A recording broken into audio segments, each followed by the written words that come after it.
berbeda nggak sih sebetulnya antara skincare lokal sama internasional yang ini? Waduh.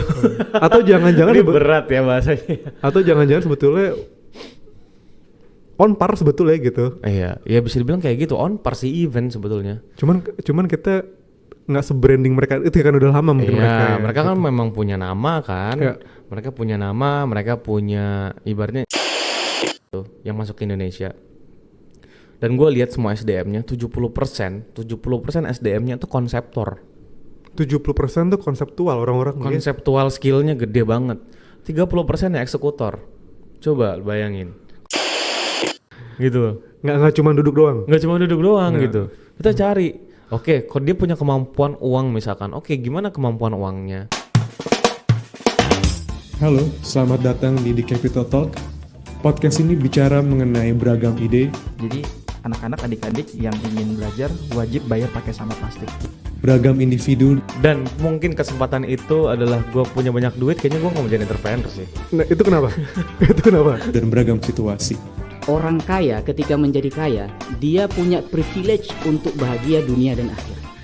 Podcast ini mencoba meramu pengetahuan menjadi sebuah actionable knowledge. Please take a seat and do enjoy the show.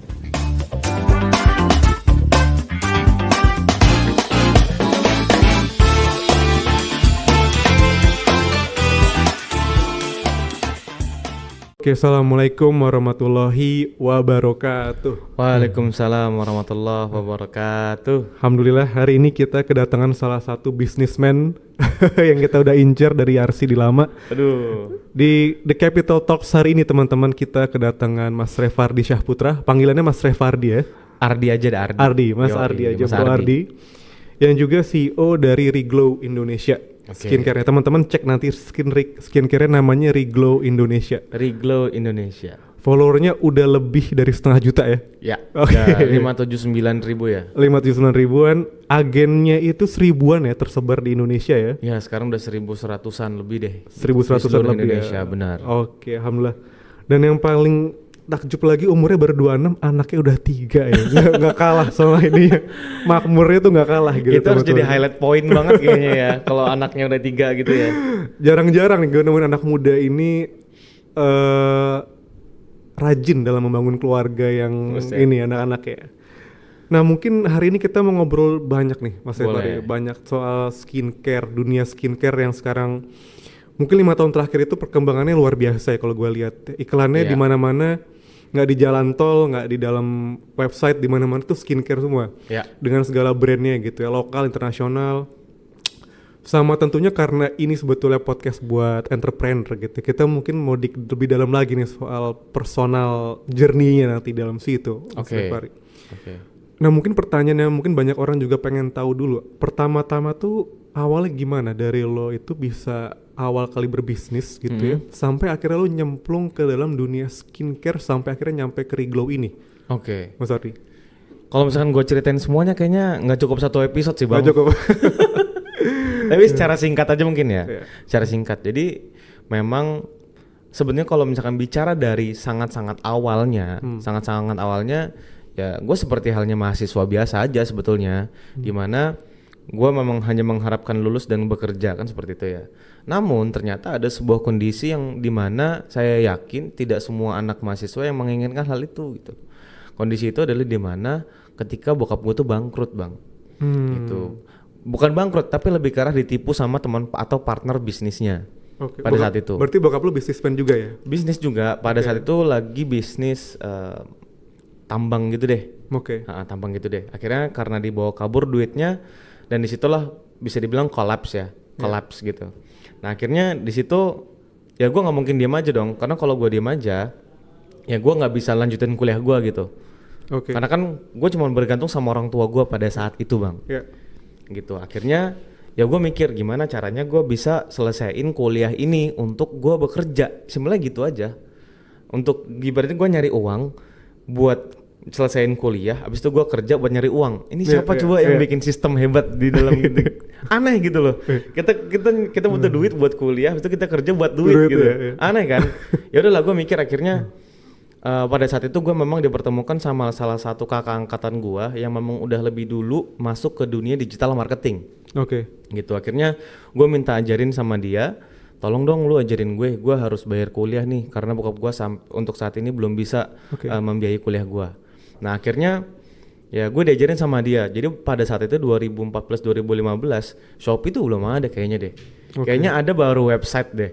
Jadi yang paling terkenal pada saat itu Bukalapak kalau misalkan gue boleh sebut brand ya, gitu. Itu paling terkenal Bukalapak dan gue start dari situ bang. Jadi lu awalnya itu marketing bisnis, digital marketing ya? Iya, awalnya tuh ya digital marketing atau bisa dibilang sekarang Palu gak ada lah, apa lu mau gue ada gitu. Kayak gitu. Nah dari situ gue mulai mempelajari, di situ kakak angkatan gue bilang kalau lu misalkan lu mau jualan, lu cari produk-produk yang memang market butuhin gitu. Jangan, lu harus bisa neken ibaratnya ego lu deh. Lu misalkan lu suka basket, ya lu harus emang apakah lu harus jualan sepatu basket kan enggak kan? Nah dari situ gue belajar apa kira-kira yang paling dibutuhkan oleh masyarakat Indonesia ya. Dan waktu itu gue kepikiran setiap hari pasti ada ibu-ibu melahirkan kan? Pasti dong. Apalagi di sini YRC ada rumah sakit. Ada rumah sakit ya kan? Pasti ada dong setiap hari. Nah disitulah gue kepikiran buat jual peralatan-peralatan dan kebutuhan baby pada saat itu. Di Bukalapak dan di Facebook pada saat itu. Dan disitulah gue mulai bisa dan gue mulai mengerti yang namanya jualan online. Nah itulah awalnya tuh. Itu adalah mungkin gue bisa bilang sebuah turnover ya, sebuah titik balik hidup gue pada saat itu. Karena lu bayangin bang, di 2015 kita jualan lewat Facebook nih, kita ngiklan 50.000, hari itu bisa dapat 3 juta. Bayangin buat seorang mahasiswa gitu. Gitu. Akhirnya ya udah di situ gue ngerasa wah gue nemuin tambang emas nih gitu kan, tambang emas. Dari situlah gue bisa biayain hidup gue, kemudian biayain kuliah gue, sampai pada akhirnya panjang perjalanan setelah gue lulus gue memutuskan untuk membuat sebuah brand, bukan Riglo, bukan. Gue membuat sebuah brand herbal pada saat itu 2020 sebelum COVID datang. Makanan minuman herbal atau obat atau gimana? Lebih ke arah raw food sih.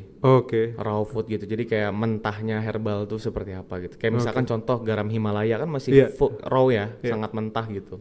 Yang warna pink itu ya? Iya, kayak warna pink. Nah itu gue jualan itu. Ketika gue mulai, itu brand pertama kali yang gue buat gitu. Di 2020 dan gue nggak ngerti cara daftar haki, gue nggak ngerti caranya. Dan yang lain lah, ibaratnya kayak sekarang kita udah punya legal lengkap gitu kan. Kalau dulu gue nggak paham sama sekali gitu.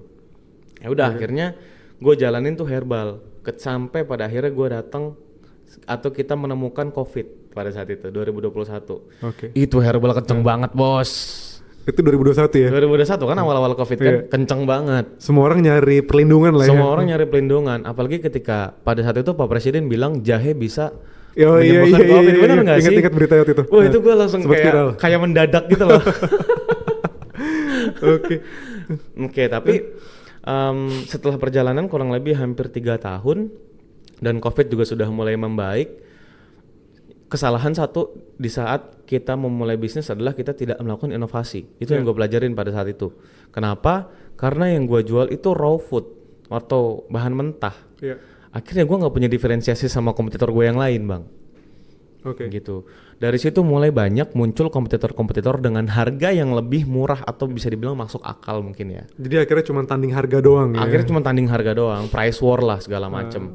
Dan di tahun ketiga itu gue nggak bisa bertahan di situ. Karena banyak banget yang jauh lebih murah daripada harga gue pada saat itu. Mulai nggak make sense ya? Mulai nggak make sense. Ibaratnya kalau misalkan dulu gue jual 1 botol itu 50.000, sekarang udah ada yang jual 15.000. Gimana gue nandingin mereka gitu loh. Kayak gitu. Jadi awalnya kayak gitu, terus akhirnya sampai kita masuk ke skincare ini. Ke skincare. Jadi setelah gue ketemulah sama salah satu sahabat gue pada saat itu, yang saat ini menjadi partner gue di Riglo. Sahabat kuliah? Bukan sahabat kuliah, memang kita sahabat teman-teman e-commerce. Jadi anak-anak digital marketing itu tuh punya sebuah nggak bisa dibilang komunitas sih, tapi kita punya perkumpulan namanya Internet Marketers namanya. Ketemu di situ. Ketemu di situ. Dari situ gue memang udah kenal dia lama, udah sering ngobrol, dan gue ketemu lagi sama dia setelah gue selesaikan brand gue yang herbal itu. Awalnya memang pertama gue passionate banget sama people gitu. Gue sampai belajar NLP, practitioner sampai master dan sebagainya karena gue passionate banget sama yang namanya people. Gue seneng ngobrol, gue seneng ngomong depan orang, kemudian gue seneng ngajarin orang dan sebagainya gitu. Kenapa gue ketemu sama teman gue ini, partner gue ini, dia nanya-nanya gue gimana kalau misalkan gimana caranya bisnis bikin distribusi atau keagenan gitu pada saat itu. Ya gue jelasin lah, gue ya nothing tulus aja, kayak misalkan ya gue sharing, dia sharing gitu kan, gue sharing aja. Dan pada saat itu tuh karena gue butuh produk dan gue nggak tahu produknya tuh apa gitu loh. Akhirnya gue nanya, emang lu punya produk apa? Akhirnya baru dikasih tahu Riglo Indonesia, dia bilang kayak gitu. Jadi lu justru awalnya itu dari distributionnya itu yang lu ditanyain ya sebetulnya? Bener. Nah akhirnya yaudah gue jadi agen lu deh gitu kan. Awalnya gue nawarin gitu loh bang, gitu. Akhirnya datanglah partner-partner kita yang lain gitu. Ada Bang Irfan, ada Nurisman, ada Harvey gitu pada saat itu ya. Datang lagi ke gue di pertemuan yang kedua kali, nawarin tiba-tiba, lu mau main pendek atau main panjang katanya. Wah, gue bingung dah ini gimana nih maksudnya nih gitu kan. Nah akhirnya ya udah kita gue masih mencerna tuh kira-kira apa sih maksud dari mereka ini. Oh ternyata kalau main panjang itu gue masuk ke dalam PT-nya mereka atau kita bikin PT baru gitu kan. Itu main panjang ya? Main panjang. Kalau main pendek ya udah gue jadi agen aja gitu. Mungkin bahasanya gitu ya. Akhirnya gue lebih milih main panjang. Dan di mana memang pada saat itu kebutuhan teman-teman kita yang bertiga itu memang pengen membuat atau nge-build sebuah bisnis dengan sistem distribution gitu. Jadi dengan keagenan. Akhirnya ya karena balik lagi gue passionate di people, ya gue bikin lah strateginya A, B, C, D, E dan jadilah Riglo sampai sekarang gitu. Ini gue penasaran gitu sebetulnya sama dunia skincare dengan segala macam bentuk modelnya gitu ya.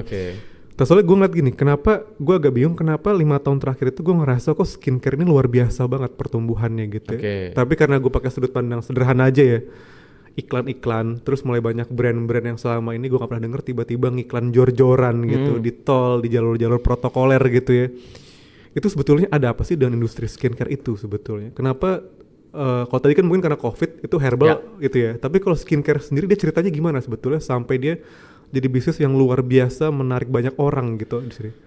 Sebenarnya kalau bisa dibilang bisnis luar biasa, ini bukan baru 5 tahun terakhir sih, sebenarnya udah lama bang. Udah lama. Namun aksesnya yang baru terbuka, akses produksi maksudnya. Akses produksinya. Jadi kan baru-baru ya 3-4 tahun terakhir udah mulai ada ya, kayak misalkan jasa-jasa maklun dari pabrik dengan MOQ yang sangat sedikit lah, kayak mungkin 1000 pieces udah bisa punya brand sendiri dan sebagainya. Itu kan baru terbuka beberapa tahun terakhir. Sebelum-sebelumnya kan memang nggak terbuka gitu. Sebenarnya bukan baru-baru ini tenarnya, tapi memang udah lama. Cuman akses menuju ke sana memang baru terbuka lebar baru-baru ini sebenarnya gitu. Nah, kenapa banyak brand baru yang tiba-tiba ngiklan jor-joran dan sebagainya? Ya karena gimana ya? Kita sebisa mungkin tidak semunafik, sangat-sangat munafik lah ya. Karena memang keuntungannya bisa dibilang sangat besar, Bang. Gitu. Jadi ketika kita produksi sekian, kita punya harga, ibaratnya cost of productionnya lebih murah gitu kan, kita punya marginnya lebih lebar, ya naruh OOH atau out of home itu gampang banget gitu.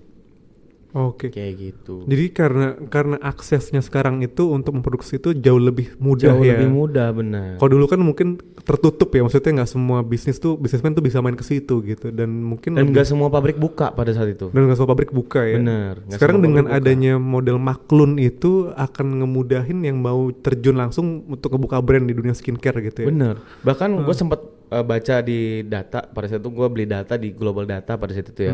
Setiap hari ada 17 brand skincare baru lahir. Tiap hari 17 skincare 17 brand skincare. Coba bayangin gue gimana nasibnya coba lo. Kalau gue nggak punya inovasi gitu. Iya. Kayak gitu. Soalnya gue ngeliatnya juga kalau marketingnya itu gila-gila. Maksudnya mereka ngundang artis Korea gitu ya. Mereka ngundang artis lokal luar biasa. Dan kalau Riglo sendiri kalau gue lihat gitu ya, itu brandnya itu lebih ke arah dokter kecantikan ya. Benar, dokter. Itu lu akhirnya gimana untuk lu memposisikan diri di antara 17 brand yang lahir setiap hari itu untuk Riglo supaya dia bisa stand up gitu di antara yang lain tuh gimana awalnya? Nah, wah ini udah dapur tapi nggak apa-apa, gue bongkar cuma di sini aja. Template banget ya. Gini, kalau gue di Riglo itu memang gue bagi jadi 2 bang. Dua, memang ada marketing communications dan ada partnership, di mana partnership ini memang fokus untuk nge-build engagement dengan teman-teman agen kita yang ada di seluruh Indonesia. Karena nggak menutup sebuah kemungkinan memang kita bergantung sama mereka. Tapi gimana caranya kita tidak terlalu bergantung sama mereka kan? Dalam arti kita juga harus mereka bergantung sama kita agar terjadilah simbiosis mutualisme. Nah, kan? Lolos biologi. Nah, itulah harapan kita gitu. Itulah tujuan dari tim partnership. Namun kalau misalkan dari Markom tadi bilang di saat banyaknya mungkin artis-artis Korea atau mungkin brand-brand yang ngundang artis-artis besar, kenapa Reglo kok positioningnya ke dokter? Jadi awalnya memang kita pengen bikin ini Reglo ini secara segmentasi skincare by dokter. Skincare by dokter. Awalnya. Setelah itu berjalan, which is good, maksudnya kita bisa diterima market, tapi kita harus bisa lebih luas nih. Harus bisa lebih luas marketnya. Sekarang kita bikin selanjutnya di 2023 ini skincare formulation by expert lah. Gitu. Jadi nggak hanya dokter tapi ada expert ada expertise-nya di situ kan. Ini bagus tapi kayaknya kurang impactful ya di tahun ini ya. Nah, akhirnya di 2024 kita bikin Reglo Skincare memang atas dasar botanical science. Jadi herbal lagi dong, balik ke herbal lagi. Iya, mepet lah ya. Mepet. Ya maksudnya di situ ada botanical, ada science-nya. Artinya nggak semuanya herbal kan, Bang, gitu. Tetap ada chemical tapi memang yang science proof. Di situ memang kita mau angkat di tahun 2024 gitu. Dan itu sejauh ini tuh works well ya dengan customer yang ada gitu. Tetap works well dong gitu. Nah itu kalau gue juga boleh tahu gitu ya, kenapa kalau skincare itu mereka relatif, kalau gue lihat secara kasat mata lagi ya, mereka tuh lumayan fokus ke reseller tadi sebetulnya. Itu sedangkan beberapa bisnis yang lain itu kan ada yang nggak cocok dengan modal reseller gitu.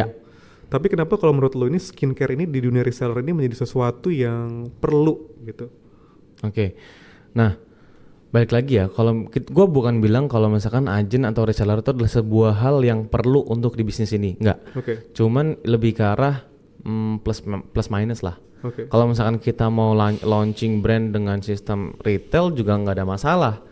Atau mau launching sistem dengan distribution kayak Reglo juga nggak ada masalah. Yang membedakan lebih ke arah waktu sih, Bang. Gitu. Kalau misalkan di retail ya untuk mendapatkan consumer atau customer 100 customer pertama dengan 1000 customer pertama mungkin dia lebih makan waktu ya. Tapi kan kalau misalkan agent atau reseller ini kan ibaratnya kayak lu sebuah grup yang tiba-tiba menyerang gitu. Jadi ramean gitu, Bang. Jadi cepet gitu. Penetrasinya cepet. Dia jadi menawarkan penetrasi yang jauh lebih cepat dibandingin retail standar gitu ya. Kalau kita pakai agen-agen ini. Bener, karena ya banyak kepala, kemudian banyak hal-hal yang mungkin di luar nalar gue sebetulnya ketika gue mulai keagenan ini gitu. Kayak misalkan ada tiba-tiba orang yang memang fokusnya di offline store, ada yang mereka nitip-nitipin ke apotek, dan itu di luar kuasa gue gitu. Dan hal-hal yang kayak gitu ternyata penetrasinya bikin cepet banget di market. Gitu. Market secara word of mouth ya. Tinggal gimana caranya kita dari tim pusat, dari prinsipal fokusnya ke sosial medianya, fokusnya ke digitalnya, gimana caranya Reglo ini dikenal atau punya awareness yang cukup tinggi di sosial media ataupun di online dan juga punya banyak perbincangan di offline, kurang lebih gitu. Jadi lu juga bikin ketergantungan di agen ya, karena lu yang megang sosial medianya, lu yang megang untuk engagementnya, jadi mereka juga terbantu harusnya ya. Benar. Gitu. Benar. Itu juga kalau gue boleh tahu nih, agen lu yang paling jauh itu di mana di Indonesia itu?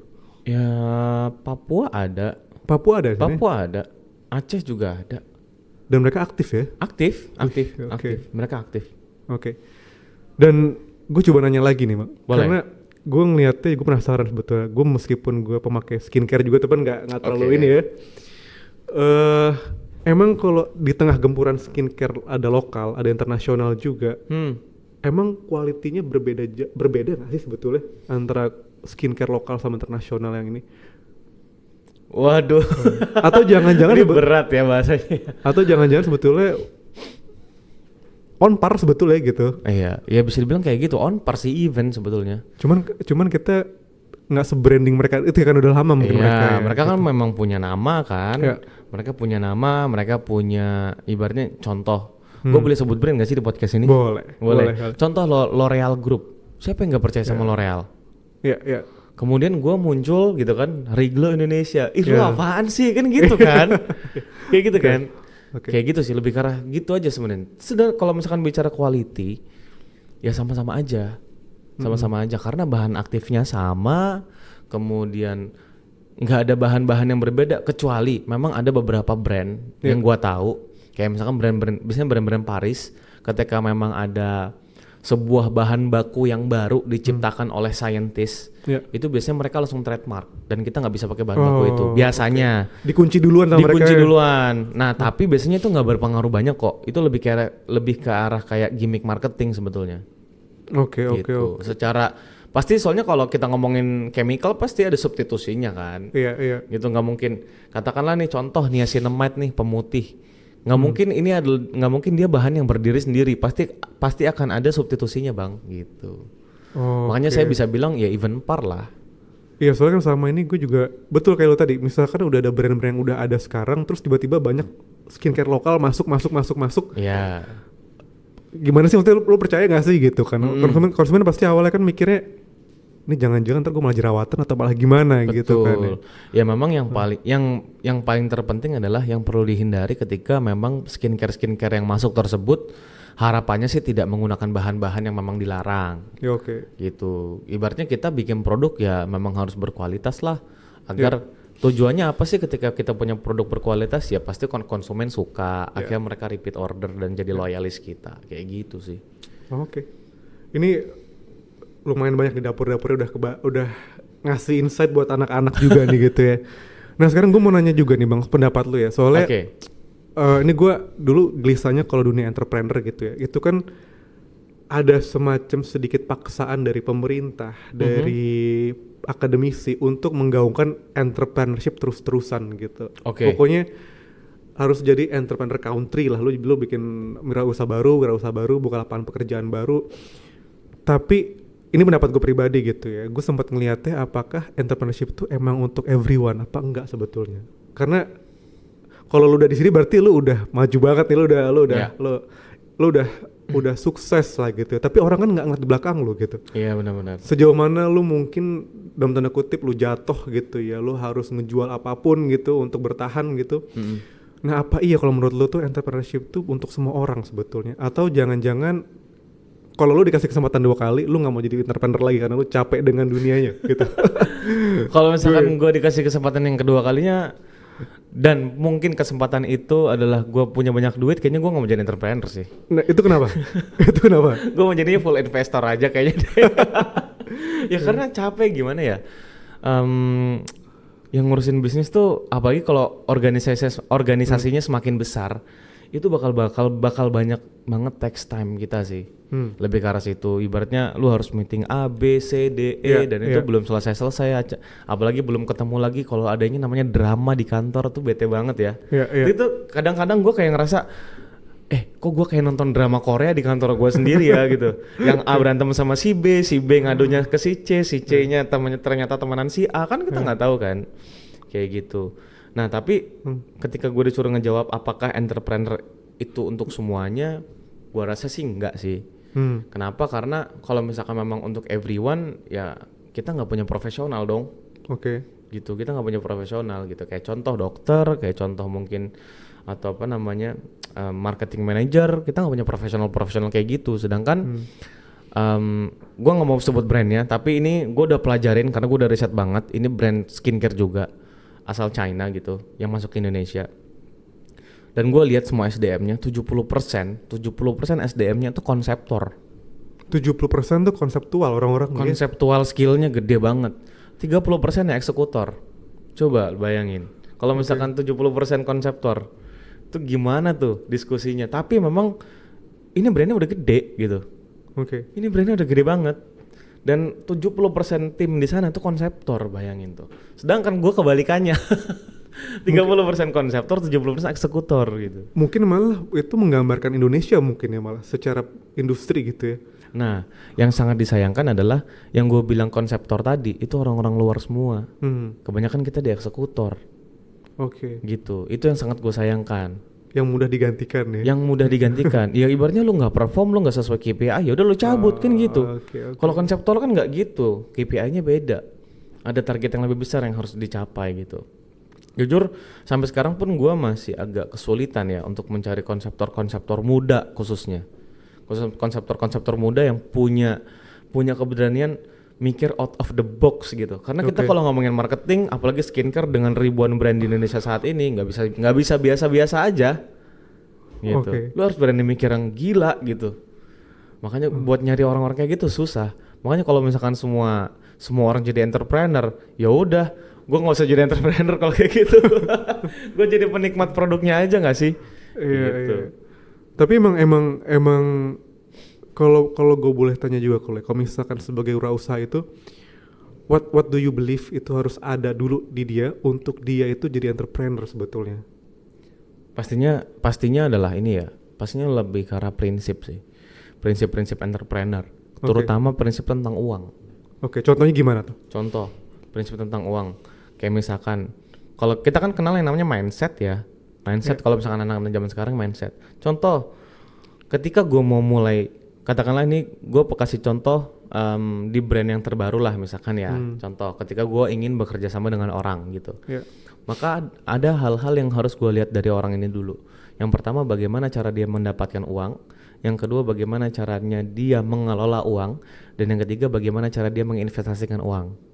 Tujuannya apa? Karena ketika nanti dia dapat uang yang lebih gede lagi dari bisnis ini, kita nggak perlu takut uangnya dia kemana atau uang perusahaan kemana.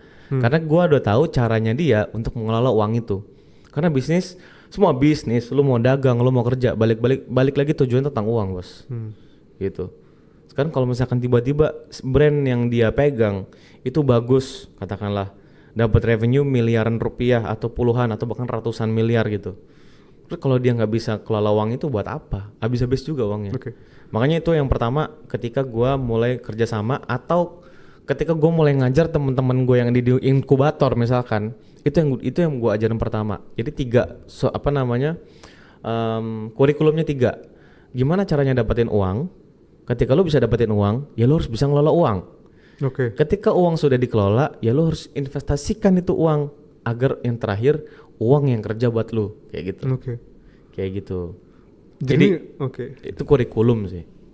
Soalnya gue ngeliatnya ini menarik, soalnya banyak juga yang gue liat itu kan orang itu awalnya bilang selalu berani, yang penting berani nyobain gitu ya.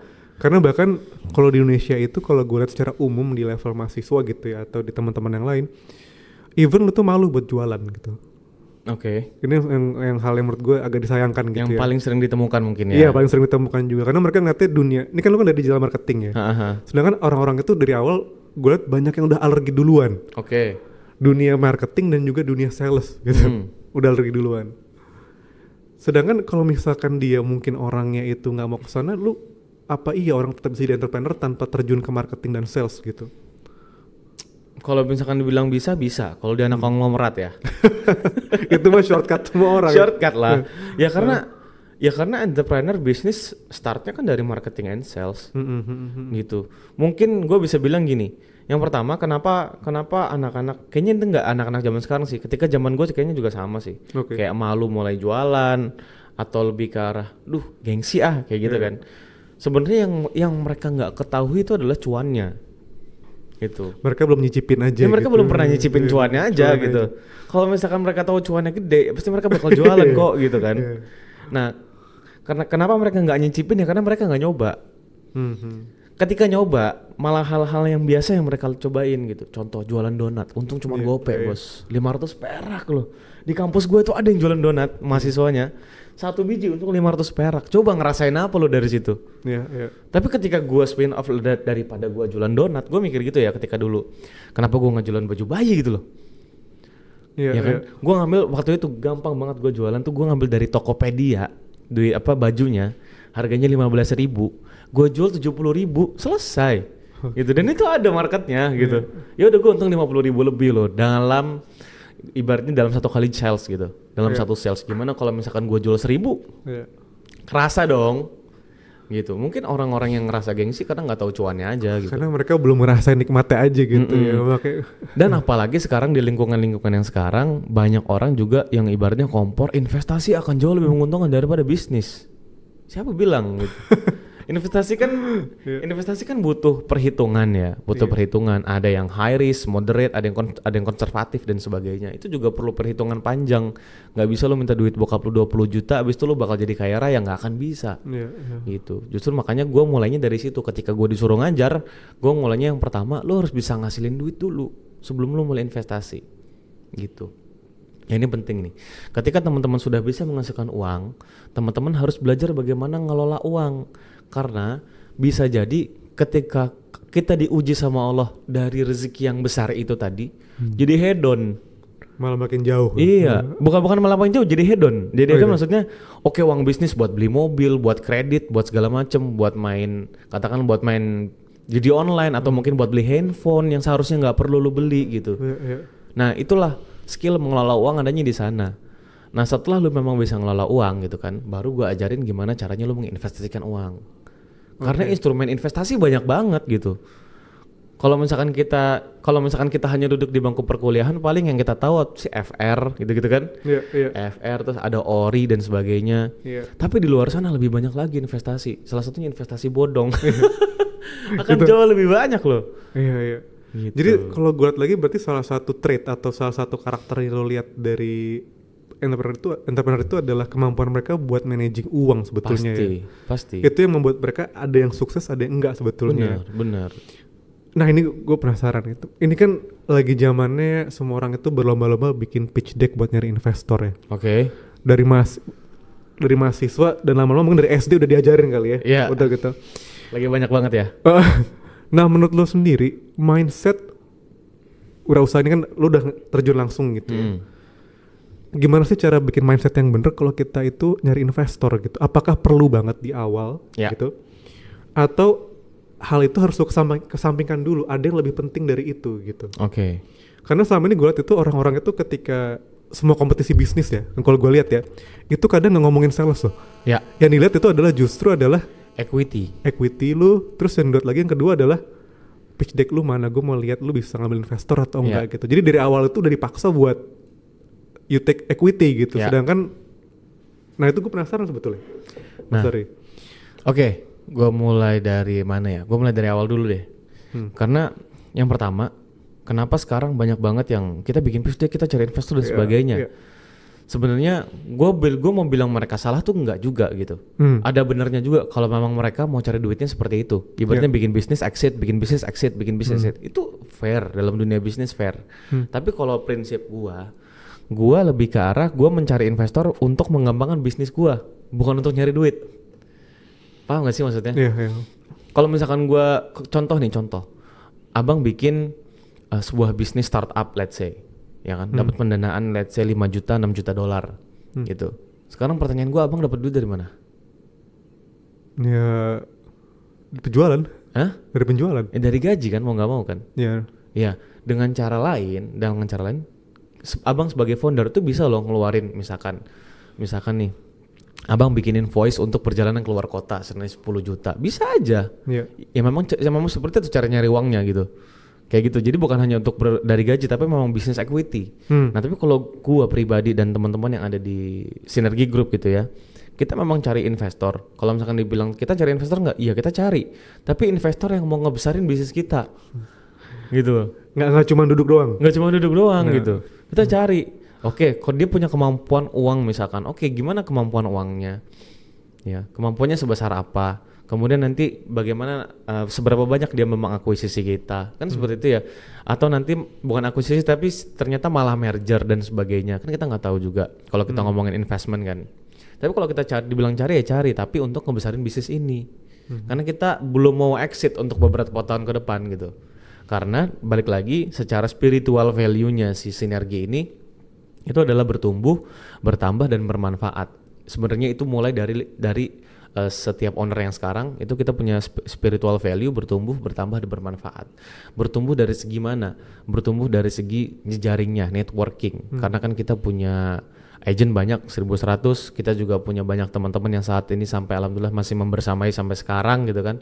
Kemudian bertambah apanya nih? Bertambah pasti bertambah rezekinya, bertambah networknya, bertambah skill sosial ilmunya dan sebagainya dan seterusnya. Dan juga yang terakhir bermanfaat. Itulah kenapa hadirnya Riglo itu di situ. Di poin terakhir bermanfaat. Kita pengen yang merasakan manfaat dari sebuah brand yang kita buat itu bukan kita doang, bukan owner doang, bukan hanya tim, tapi juga orang lain. Dan orang lain ini pasti berhak untuk mendapatkan kebermanfaatan serta menjadi wasilah kebermanfaatan bagi banyak orang. Ini kultum kita hari ini sudah selesai, teman-teman. Gitu, itulah awal kisahnya Riglo tuh di situ. Karena spiritual value yang tadi. Ini gue ngambil ilmu lagi nih Mas. Kalau misalkan tadi kan sudut pandang lu terkait dengan investasi bahwa lu ingin besarin bisnis lu dibanding mencari duit yang dari investasi itu sebetulnya kan. Benar. It's how you grow the fundamental gitu kan ya.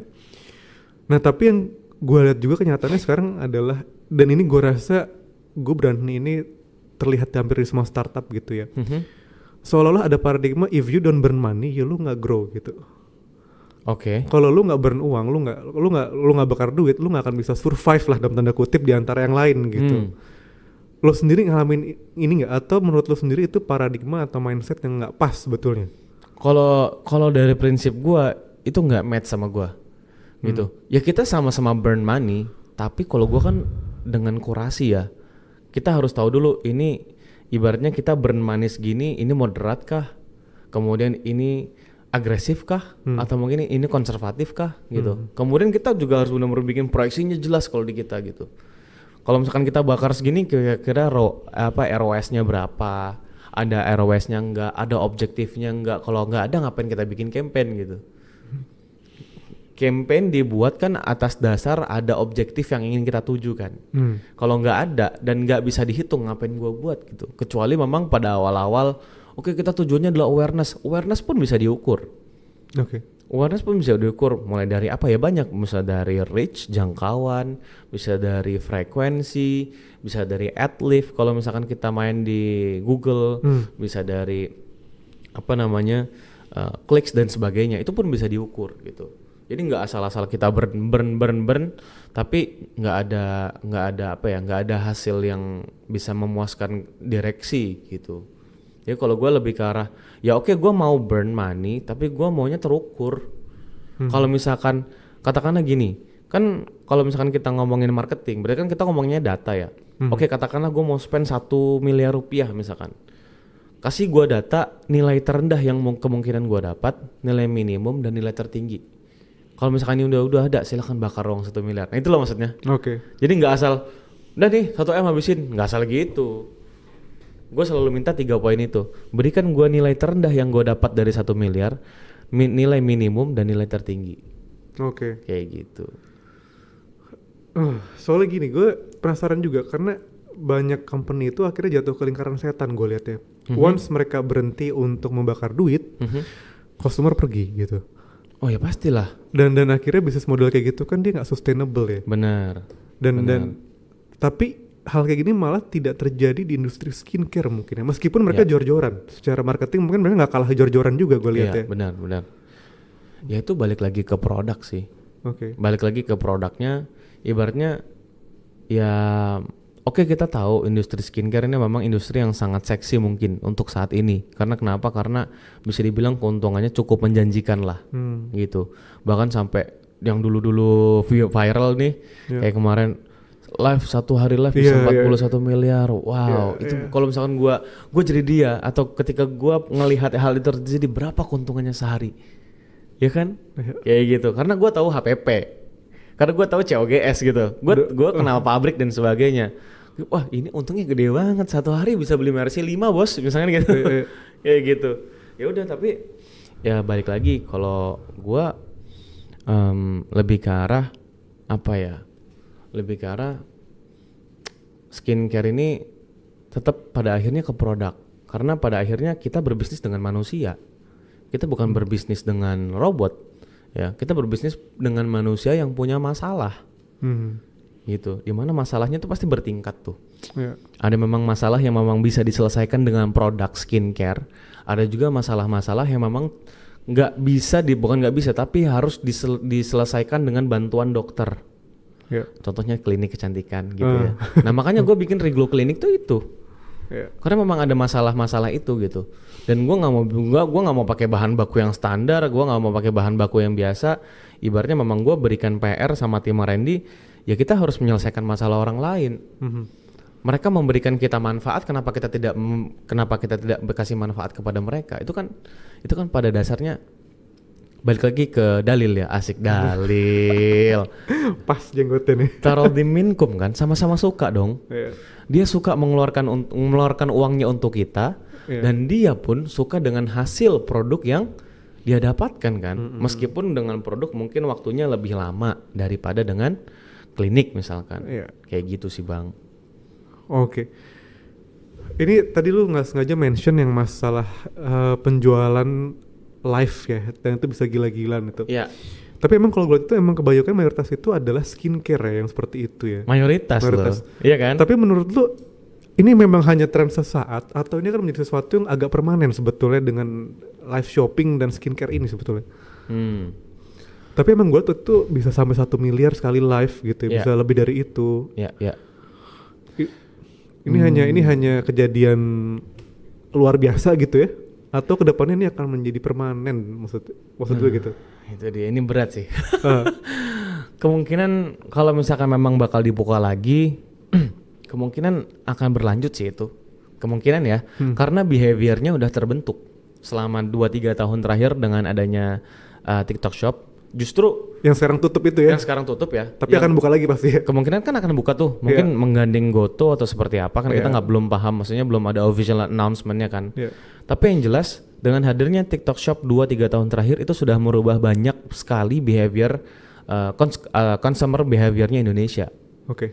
Jujur. Contohnya gimana? Ya sekarang nih, lu pernah nggak sih Bang belanja lewat live shopping? Bini gua sering. Ya kan, bini lu sering kan? Yang tadinya nggak mungkin kan? Tadinya pasti nggak percaya kan, gitu loh. Sampai nungguin tengah malam. Nah, dibela-bela pakai alarm. Artinya itu kan merubah behavior kan? Oke. Gitu. Apalagi nanti next market kita ini adalah generasi apa nih? Generasi yang full online loh gitu. Ibaratnya buat semua bisnis harus siap-siap gitu loh. Dan kemungkinan ini akan berkelangsungan yang cukup lama. Live shopping ini. Kenapa? Ya karena generasi kita selanjutnya memang sudah disiapkan untuk itu gitu. Buat mereka tuh normal ya. Kalau buat kita tuh baru ngerasa normal sekarang. Apalagi barang-barang yang ditemukan di live shopping lebih murah daripada marketplace lainnya. Itu sebetulnya yang merubah. Lebih ke arah cepet banget berubahnya gitu loh. Karena memang lebih murah di live shopping. Gue sampai lucu ya. Ada saudara gue beli sepatu futsal. Itu harganya cuma 25.000 sepasang. Gitu maksudnya. Terus sekali pakai buang nggak? Kayak diaper. Ya enggak sih, maksudnya ya bisa beberapa kali pakai. Ini maksudnya ini orang jualan apa sih dan marginnya berapa sih gitu. Karena mungkin gue masih pakai metode yang dulu kali ya gitu. Dan ini kalau misalkan bilang ini justru tantangan buat bisnis yang punya jalur distribusi kayak gue justru. Karena kenapa? Mereka yang jualan langsung murah hajar gitu, ya mereka motong marginnya mereka selesai, gitu kan? Yang tadinya mungkin margin mereka 50-40%, dengan adanya live shopping dapat 10% aja gas lah, yang penting barang keluar kan gitu ya. Nah kalau gue nggak bisa gitu Pak, kan gue ada agent gue yang punya, gue nggak mungkin tiba-tiba oke, besok diskon 30%. Lo bakal komplain habis-habisan ya? Oh habis-habisan, gue jadinya kayak presiden di demo terus. Gitu Bang. Nah maksudnya ini bakal jadi tantangan buat gue. Tapi harapan gue ketika nanti dibuka lagi dengan siapapun nanti mereka akan bekerja sama, ya harapan gue tetap bisa mengikuti mengikuti peraturan-peraturan entrepreneur atau peraturan-peraturan perdagangan yang ada di Indonesia. Salah satunya adalah produk keluar masuk ke Indonesia. Kemudian jadi ibaratnya terkontrol lah penyebaran barang di Indonesia tuh. Itu yang pertama. Produk dari luar masuk ke Indonesia harus terkontrol. Yang kedua, yang ibaratnya dari pihak TikTok misalkan, katakanlah berafiliasi dengan perusahaan lokal gitu ya, mungkin dengan Tokopedia atau Shopee dan sebagainya. Saya sih berharapnya mereka punya punya headquarter lah di Indonesia gitu. Di mana headquarter itu juga bisa membantu perusahaan-perusahaan yang ada di Indonesia. Contohnya kayak gua gini, kan gua harus dibantu sama mereka dong. Gitu, contoh. Ya karena kan sekarang nggak menutup kemungkinan gitu. Karena gua sistemnya distribusi, tiba-tiba lu daftar agen gua nih, tapi lu punya niat jahat gitu Bang. Gua jual aja cutting price. Nah, sekarang di Tokopedia dan Shopee ini sudah cukup membantu gua, jujur ya. Kenapa? Karena ketika gua bilang sama adminnya, sama CS-nya, tolong take down toko ini karena kita punya haki dan sebagainya. Mereka jual di bawah harga, di take down. Kalau di TikTok belum tentu. Nah, gua harapannya bisa mengikuti marketplace lokal kita gitu. Jadi emang regulasinya itu juga jadi concern juga ya, karena iya dong. Karena memang ya benar kata lu tadi, kalau misalkan mereka cutting price, rusak semuanya ya gitu. Rusak semuanya. Apalagi pada sebelum-sebelumnya nih, gua nggak bahas TikTok Shop yang sekarang, tapi sebelum-sebelumnya kita nggak bisa hubungin adminnya. Iya. Gimana gua harus hubungin pakai bahasa Cina? Gitu kan? Gua mana ngerti bang gitu. Iya. Itu tapi bukan lu doang bang yang gua lihat komplain itu, justru yang awal itu justru ke arah tekstil waktu itu. Yang baju dan hijab dan Tanah Abang ya, yang iya sama. Yang mereka bilang, ini gue jualan jilbab, gue jualan baju muslim dibuat Indonesia ya. Iya. Tapi ada barang masuk dari China yang mereka itu setengah hargain dari harga yang gue jual gitu. Iya. Tapi lu di skincare nggak ngalamin itu ya untungnya ya. Yang akhirnya bikin peraturannya harus dirubah total gitu. Yang ngalamin juga loh. Tapi masa gue sebut brandnya? Nah kalau skincare mungkin orang agak lebih mikir 2 kali. Ini gue beneran beli barang ini atau ntar gue bakal gimana ya. Kalau tekstil kan ya baju doang gitu. Tapi kalau misalkan contoh nih, ada nggak brand yang menurut abang fancy gitu atau keren banget gitu? Ada nggak contoh? Di apa nih? Di abang nih, di diri abang nih. Misalkan abang suka pakai sebuah hal yang fancy gitu, ada nggak? Atau mungkin brand apa yang kira-kira menurut abang tuh fancy gitu? Cork Circle misalkan ya. Misalkan. Harganya kan berapa? 1 jutaan ya? 800 ribuan ya? Iya segitu. Gimana kalau misalkan tiba-tiba Cork Circle jual 35 ribu, mau beli nggak? Official loh. Mau lah. Ya mau kan? Ya itu yang terjadi di TikTok gitu. Ya itu yang terjadi gitu. Bayangin aja masa Sitmas bisa 1.000 rupiah harganya. Iya. Gitu. Ini sih ngerjain namanya. Mereka nguntung atau enggak sih gitu.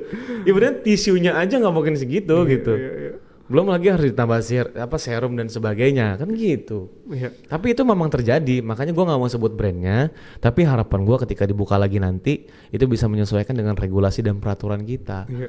Apalagi justru siapapun nanti yang akan menjadi presiden dan menteri perdagangan serta menteri ekonomi, gue berharap kalian semua itu ngelihat UMKM kalian gitu.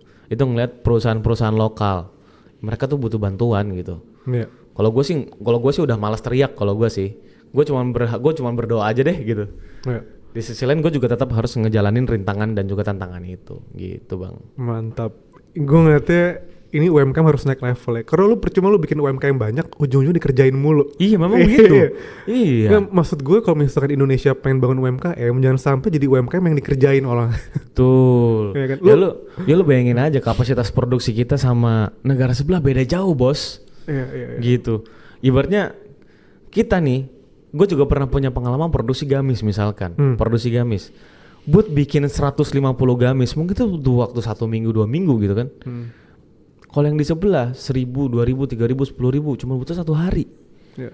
Cost of productionnya udah jauh lebih rendah lagi daripada kita. Udah susah bos. Customer bodo amat. Iya bodo amat. Yang penting murah ya gue ambilnya. Sama lagi bahannya. Ya udah. Ya. Itu emang kekhawatiran gue juga sih. Gue ngatanya gembar-gembar UMKM itu mereka lupa kalau misalkan kalau nggak disiapin fundamental dengan baik ya lu dikerjain pasti ujung-ujungnya. Nah gitu itu kan. dia. Sebenarnya mungkin TikTok Shop tutup sementara itu bisa jadi muasabah juga ya buat banyak orang ya. Kalau lu nggak mau dikerjain lagi, lu siapin yang bener gitu. Iya benar. Gitu. Dan harapannya sih pemerintah juga pro sama rakyatnya sih, gitu. Karena mungkin itu bukan, ya gue bukan mendukung pemerintah untuk menutup semua marketplace dan membantu teman-teman yang di Tanah Abang. Di sisi lain teman-teman yang di Tanah Abang juga harus menyesuaikan dong. Iya. Nggak bisa mereka seterusnya offline dong. Gitu. Mereka sempat minta ditutup live shopping. Gue inget banget beritanya. Iya live shopping, TikTok, Shopee, semuanya lah pokoknya. Mau ditutup. Ih, kok gitu. Terus lu maksa gue buat ke Tanah Abang lagi gitu dengan kondisi jalan yang kalau kita berangkat pagi macetnya luar biasa gitu kan. Becek lagi, ya males lah gitu. Ya minimal mereka juga harus ada penyesuaian atau menyesuaikan dengan keadaan sekarang gitu. Oke. Ini luar biasa kuliah hari ini ya. Gue dapat dari Mas Ardi. Ini insya Allah nanti kita akan ngobrol lagi lebih panjang kali ya. Kalau ada waktu lagi. Siap. Ini gue gak nyangka udah sejam rupanya kita. Udah sejam. Wih mantap. Oke. Nah, sekali lagi gue thank you banget lo datang ke Capital Talk podcastnya kita yang sama-sama. Ini perdana ya. Semoga juga ilmu lo tadi nular ke teman-teman kita semua. Amin. Tadi karena jujur kita takut UMKM tuh dikerjain sebetulnya. Karena lo ngajarin dari kuliah, dari SMA, ujung-ujungnya hanya untuk dipermainkan aja sebetulnya. Oleh yang megang modal ya. Oleh yang membuat sistem. Oleh yang membuat sistem ya tuh. Gimana orang kita butuh duit buat kuliah. Kuliah buat kerja buat nyari duit. Aneh ini sistem nih. Oke. Thank you sekali lagi Mas Ardi dan Reglow Indonesia. Sama-sama. Kita doakan semoga lu sukses dan lu mungkin semoga bisa buka internasional juga. Amin ya rabbal alamin. Amin. Thank you banyak Bang. Thank you. Sehat terus. Insyaallah. Amin.